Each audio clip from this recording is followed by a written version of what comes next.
सभी दोस्तों को नमस्कार। स्वागत है आप लोगों का एक और नई वीडियो में। कल तक हम लोग 90 क्वेश्चन कर चुके थे। आज हम 91 नंबर से स्टार्ट करेंगे। तो आइए देखते हैं क्वेश्चन नंबर 91 क्या कहता है। क्या कहता है कि न्यून तापमानों यानी क्रायोजेनिक्स का प्रयोग होता है। अंतरिक्ष, पहला ऑप्शन है अंतरिक्ष यात्रा, शल्यकर्म एवं चुंबकीय प्रोत्थान में। बी है शल्यकर्म, चुंबकीय प्रोत्थान एवं दूरमत में।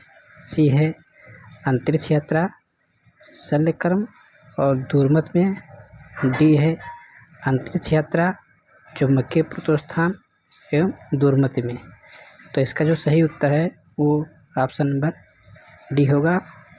न्यून यानी क्रायोजेनिक्स का उपयोग अंतरिक्ष यात्रा, चुंबकीय प्रोत्थापन एवं दूरमति में करते हैं। इसी तरह ये देखते हैं क्वेश्चन नंबर 92।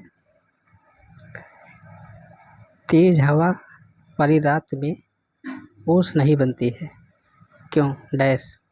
पहला ऑप्शन है ए है वाष्पीकरण की दर तेज होती है।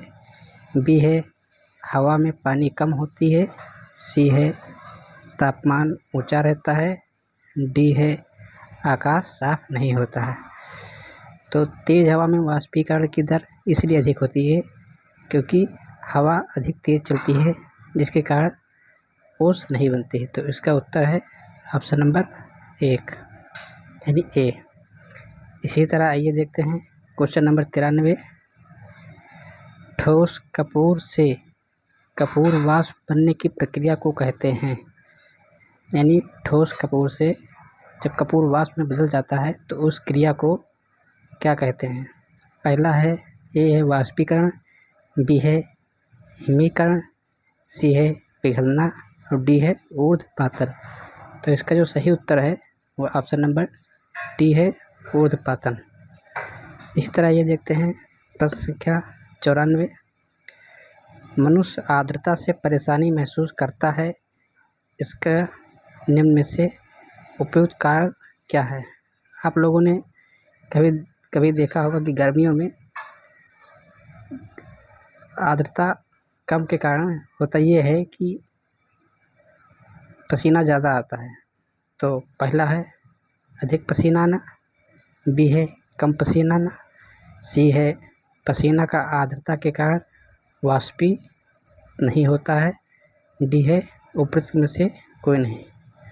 तो इसका जो सही उत्तर है ऑप्शन नंबर सी होगा, क्योंकि गर्मियों में हम महसूस करते हैं कि वाष्पित नहीं होता है पसीना। 95 नंबर है किसी द्रव का उसके क्वथनांक से पूर्व उसके वाष्पन में बदलने की प्रक्रिया को क्या कहते हैं? ए है वाष्पीकरण, बी है संघनन, सी है हिमीकरण, डी है इनमें से कोई नहीं। ये रेलवे 2003 में पूछा गया क्वेश्चन है, आरआरबी वाले। तो इसका जो सही उत्तर है वो उत्तर नंबर ए होगा, वाष्पीकरण। इसी तरह आइए देखते हैं प्रश्न संख्या 96। पहाड़ों पर पानी निम्नलिखित तापमान पर उबलने लगता है। मतलब पहाड़ों पर पानी कितने डिग्री सेल्सियस के तापमान पर उबलता है, इसके प्रश्न कहने का मतलब ये है। तो पहला है 100 डिग्री सेल्सियस से कम, बी है 100 डिग्री सेल्सियस से अधिक, सी है 100 डिग्री सेल्सियस, डी है इनमें से कोई नहीं। ये भी मेट्रो रेलवे 2002 में पूछा गया क्वेश्चन है। तो इसका जो सही ऑप्शन है वह उत्तर नंबर ए 100 डिग्री सेल्सियस से कम। इसी तरह आइए देखते हैं प्रश्न संख्या 97। भाप से हाथ अधिक जलता है, अपेक्षाकृत उबलते जल से, क्योंकि ए है भाप में गुप्त ऊष्मा होती है, बी है भाप शरीर के भीतर घुस जाती है, सी है भाप से अधिक मारक क्षमता होती है, भाप में अधिक मारक क्षमता होती है। डी है भाप हल्की होती है। ये यूपीपीसीएस 1993 में पूछा गया क्वेश्चन है। तो इसका जो सही उत्तर है वो ऑप्शन नंबर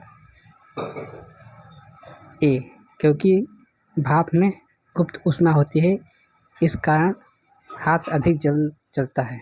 इसी तरह ये देखते हैं क्वेश्चन नंबर 98, ऊष्मागतिक का प्रभाव नियम किस अवधारणा की पुष्टि करता है? पहला है ऊर्जा संरक्षण, बी है ताप संरक्षण, सी है कार्य संरक्षण, डी है इनमें से कोई नहीं। तो ऊष्मागतिकी का जो प्रथम नियम है वो ऊर्जा संरक्षण के सिद्धांत पर कार्य करता है, यानी उत्तर नंबर ए सही है। इसी तरह ये देखते हैं प्रश्न संख्या 99, प्रकाश तरंग किस प्रकार की तरंग है? पहला है अनुप्रस्थ तरंग, बी है अनुदैर्ध्य तरंग, सी है उपरोक्त दोनों, तो डी है इनमें से कोई नहीं। ये आरआरबी 2004 में पूछा गया क्वेश्चन है। तो जो प्रकाश तरंग होती है वो एक अनुप्रस्थ तरंग होती है। आइए क्वेश्चन नंबर 100 की तरफ देखते हैं, जो कि आज का हमारा आखिरी क्वेश्चन होगा। प्रकाश विकिरण की प्रकृति होती है। पहला है तरंग के समान, बी है कण के समान, सी है तरंग एवं कण दोनों के समान, और डी है तरंग एवं कण के समान नहीं। यहाँ नहीं ध्यान देने वाला वर्ड है। ये भी बीपीएससी 1995 में आया है क्वेश्चन। तो इसका जो सही उत्तर है वो ऑप्शन नंबर सी होगा। तो आज फिर हम लोगों ने 10 क्वेश्चन कर लिया है, कल फिर 10 क्वेश्चन करेंगे। और प्लीज़ अगर अच्छा लगे वीडियो तो पूरा देखिए, अगर अच्छा ना लगे तो कोई बात नहीं।